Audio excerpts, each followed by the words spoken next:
Armenia has successfully launched its first satellite into space from Cape Canaveral, Florida. The development and launch of the satellite was kept secret.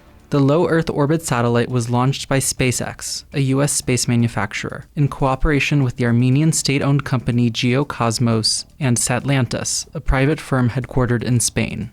Minister of High-Tech Industry Robert Saghatelyan and Ambassador to the United States Lilit Makuns attended the launch in Florida. Prime Minister Nikol Pashinyan hailed the news and said that Armenia plans to establish a satellite control center and downlink facility by the end of next year.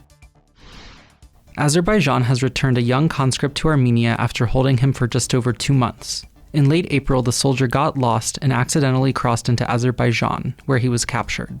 Pashinyan and Azerbaijani President Ilham Aliyev apparently agreed at a meeting Sunday to the soldier's release, which was then mediated by the Russian peacekeeping forces stationed in and around Karabakh. Azerbaijan has released roughly 150 Armenians so far since the end of the Karabakh War in late 2020, but an unknown number still remain detained in the country as prisoners of war. Most have been convicted in Azerbaijani courts, including some on charges of terrorism. The issue of Armenian POWs came up in a speech Pashinyan gave to Parliament, saying that, quote, "We are making every effort to ensure the safe return of all remaining Armenians held in Azerbaijan." Pashinyan put the number of detainees at 39, but the real number may be closer to 80, according to Siranush Saghatelyan, a human rights activist representing Armenians held in Azerbaijan at the European Court of Human Rights. In his address, Pashinyan stressed that Armenia and Azerbaijan had not reached any agreements on the final status of Karabakh, reiterating that Armenia considers the Karabakh conflict, quote, "not resolved."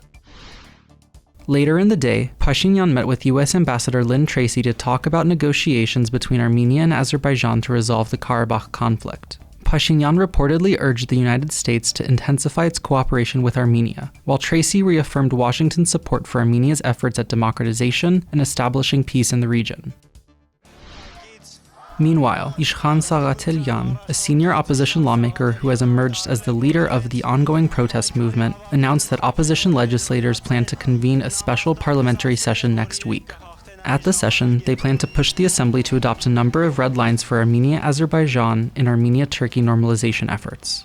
Saghatelyan has put forward 7 points, including the right to self-determination for Karabakh's Armenians and the need for Turkey to recognize the Armenian genocide. Demanding that Pashinyan resign, opposition lawmakers have been boycotting parliamentary sessions for the past few weeks and instead leading near-daily anti-government protests. That has raised the possibility that some representatives may be stripped of their mandates for excessive absenteeism once the current government session ends in mid-June.